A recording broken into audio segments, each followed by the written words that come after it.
All right, folks, you got to see this because it's a lot of fun to watch. CNN's two smuggest MAGA Republican contributors, Scott Jennings and Ted Cruz podcast sidekick, Ben Ferguson, were both brutally humiliated on live TV in a heated debate about Trump's D.C. power grab, federalizing the D.C. police, deploying the D.C. National Guard, threatening to deploy active duty U.S. troops in the streets of Washington, D.C.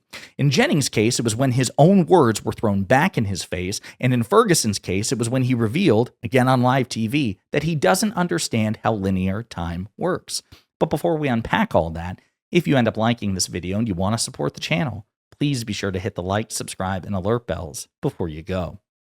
All right, friends, we're going to start with this clip. We'll unpack it together. Things explaining the complexities of the job. And it really is something that I just cannot tolerate when Trump supporters are trying to sit here and act as though Donald Trump supports and backs the blue. No, he doesn't. You look at what Donald Trump did and what MAGA has done to the police officers who defended our Capitol on January 6th. You want to talk about spitting in the face? Donald Trump spit in the face of every single one of those officers who took that oath to protect and serve on January 6th when he pardoned those insurrectionist bastards and who wanted to take down our Capitol and stop the free and fair peaceful transfer of power. So how dare he say this now? It is the reincarnation of George Wallace, of Huey Long, of the disgusting policies of the past that have this strongman desire to use law and order and the fear and demagogue it for people that Donald Trump is channeling right now. And so how dare people sit here and say that he backs the blue? He abdicated that because you know what? He did not protect or defend the Constitution, and he violated his oath of office. You know who said that? You did after January 6th. And that's exactly what he continues to do right now with the way he is throwing around our military, our police, talking about moving us to other states. This is something people should be very concerned about. So that was Tara Setmeyer, and she's actually a former Republican. This lady is a conservative, but by today's conservative standards, she is sane and rational and freedom and democracy loving. And I love how she just teed this up and humiliated Jennings by throwing his own words back in his face, or his own words back in his face. And what she's referring to is an op-ed that Scott Jennings, right here, this guy, he wrote this op-ed on CNN after the January 6th insurrection, and then in the immediate aftermath, condemned it on CNN on camera. Okay, but I just want to remind you of what this Republican ass kisser Scott Jennings had to say about January 6th at the time. Trump caused this insurrection and every Republican must condemn it. So he's even acknowledging at the time that Trump fomented an insurrection. This is literally an insurrection. The fact that the U.S. military hasn't secured the seat of our government already is a failure of leadership by the commander-in-chief. Donald Trump caused this insurrection with his lies and conspiracy theories about the election process being rigged against him. It was not stolen. But this madness was fomented by Trump and his top advisors over the past several months. His attorney, Rudy Giuliani, at a rally on Wednesday, called for, quote, trial by combat to a roaring crowd. Let me be clear. These rioters are not Republicans. These rioters are not conservatives. These are not patriots bursting into the U.S. Capitol, accosting police officers and destroying public property. These are domestic terrorists, and they ought to be treated like any other terrorist uprising with the full force and fury of the U.S. government. Trump's video calling out these terrorists, which he released on Twitter, was a complete failure of leadership, a half-hearted and wholly inadequate attempt to stop these individuals. Republican Senators Ted Cruz and Josh Hawley and their group of objectors should withdraw their objections to the election results immediately. And again, Ted Cruz is the other conservative in this clip. These clips I'm going to show you, Ben Ferguson. They do a podcast together, okay? So you love the irony. We are beyond lectures about Rutherford Hayes and Samuel Tilden and their great White House compromise. We are now going to decide whether this country is capable of self-government or whether we are going to perpetually devolve into two tribes unwilling to accept the results of an election, the pillar of democratic self-governance. Republicans supported Trump in the election. It is over. We lost.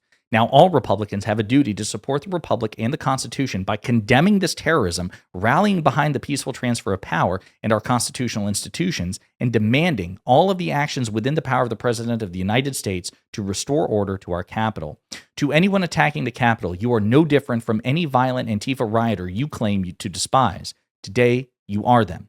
I'm ashamed and embarrassed for our country and for any Republican who fails to condemn the shameful behavior. So again, here in this written op-ed and elsewhere, Scott Jennings publicly condemned Trump and said that he violated his oath of office and staged an insurrection. Now he is the most prominent Trump ass kicker on mainstream media outside of Fox News. And I think he's as bad, if not worse, than any MAGA Republican Fox News host. And he's on CNN. So again, good on Tara Setmeyer for throwing Jennings' words back in his face, humiliating him on live TV.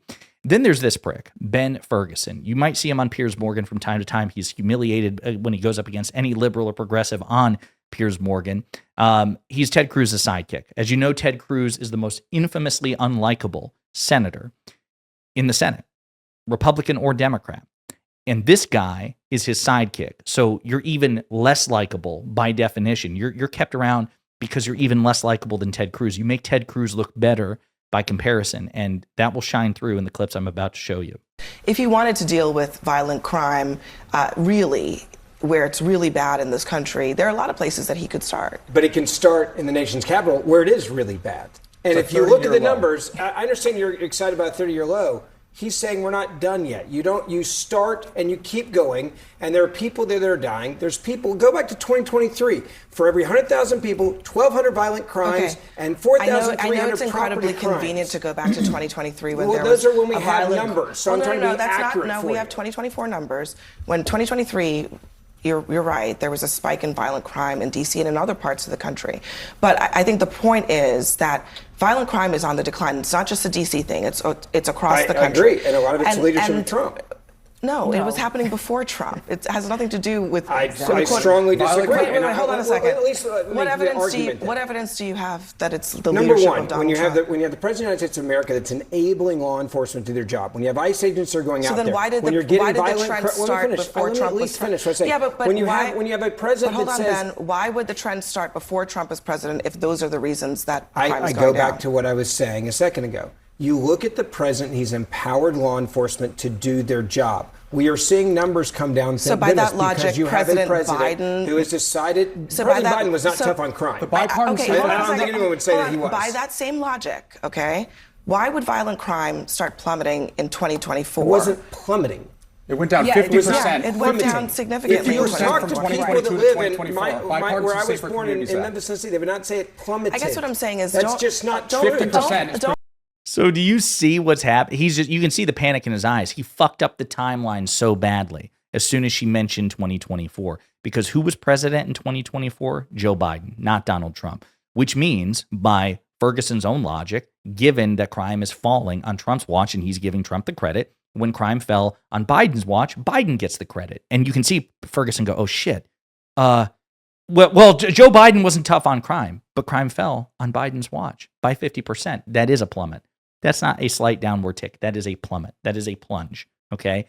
But it's just because he fucked up the timeline. When he conceded that 2024 saw a drastic reduction in crime, he went back, well, I said it before, it's the president empowering law enforcement. Well, who's the president in 2024?